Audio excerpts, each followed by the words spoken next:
Hello friends, তোমরা সবাই কেমন আছো? আশা করি ভালো আছো। আমিও ভালো আছি। আমি আজকে সন্ধেবেলার টিফিন রান্না করব সবার জন্য, চায়ের সাথে খাওয়ার জন্য। বানাবো আজকে চাউমিন। কড়াতে জল দিয়ে দিলাম। জল দেওয়ার পর এখন চাউমিনগুলো দিয়ে দিব। চাউমিনগুলো ভালো করে সিদ্ধ করে নিতে হবে। একটু সাদা তেল আর হলুদ নুন দিয়ে সিদ্ধ করে নিব।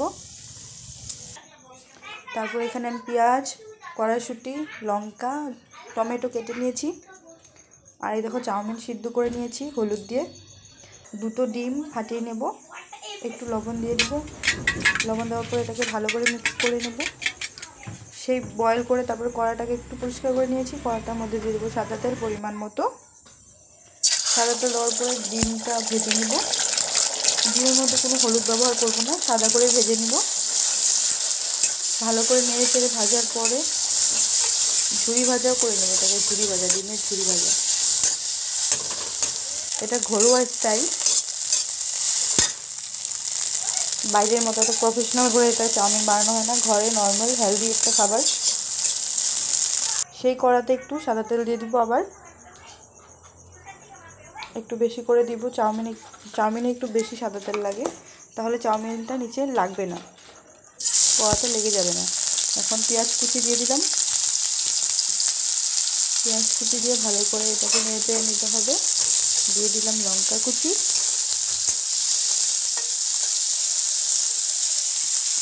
দিয়ে দিব কড়াইশুঁটি, দিয়ে দেওয়ার পর একটু লবণ দিয়ে দিব। পরিমাণ মতো লবণ দেবে, যে যেমন খাও। তারপর ভালো করে টমেটো যা যা ছিল সব দিয়ে ভালো করে এটার মধ্যে মিক্স করে নেব। ভালো করে পেঁয়াজটাকে ভেজে এর মধ্যে চাউমিন একটু একটু করে দিয়ে ভালো করে নেড়ে নিতে হবে, যাতে কড়াতে না লাগে। বেশিরভাগ দেখবে তোমরা কড়াতে বেশিরভাগ চাউমিন লেগে যায়। তোমরা একটু ভালো করে সাদা তেল দিয়ে কড়াটা ভালো করে গরম করে নেবে, তাহলে কড়াতে কিন্তু একদমই চাউমিনটা লেগে যাবে না। ভালো করে নেড়ে চেড়ে নিচ্ছি। তোমার যদি অসুবিধা হয়, একটা চামচ আর খুন্তি দুটো দিয়ে একসাথে মিক্স করে নিতে পারো, চাউমিনটা সুন্দর হয়।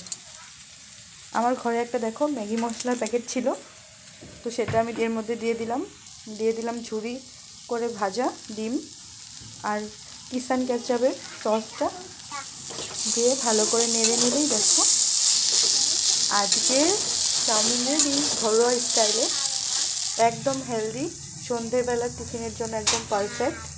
Thank you for watching my video.